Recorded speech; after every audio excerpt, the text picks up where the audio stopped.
I'm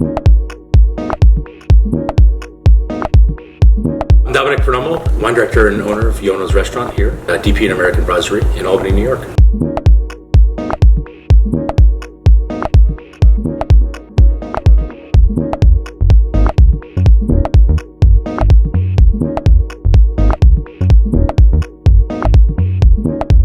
You know, one of our biggest misconceptions in the United States, we tend to drink our whites too cold and our reds too warm. Ideally, sparkling wines you want maybe high 30s, low maybe 43 degrees would be optimal temperature.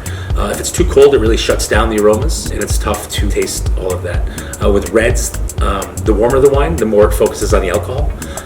So ideally you want to serve your reds maybe 58 degrees, maybe 63 for a big, bold Cabernet. So for me, you know, sort of what I tell people for at home is, for most white wines, take it out of the fridge for 15 minutes before you open it. And if it's a red, put it in the fridge for 15 minutes before you open it. And it'll cool it down just enough, and you'll notice a big difference. One of the things that sometimes we do with our staff is to pour the same wine at two different temperatures, just as an exercise to see how temperature can, you know, vary how you taste the wine.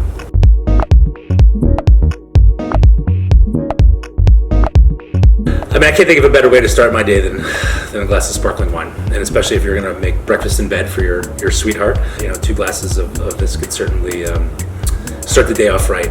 So this wine comes from Herman Wiemer in the Finger Lakes, and my friend Oscar Binky has been the managing partner there for years, and it makes all of his wines are especially lovely, but sparkling wine is certainly something that they do really well. And this is a Blanc de Noir, so they make it made exclusively from red grapes. You still get the weight of a red wine, so you still get having a Blanc de Noir versus a Blanc de Blanc, which would be usually just made from white wines, usually specifically Chardonnay.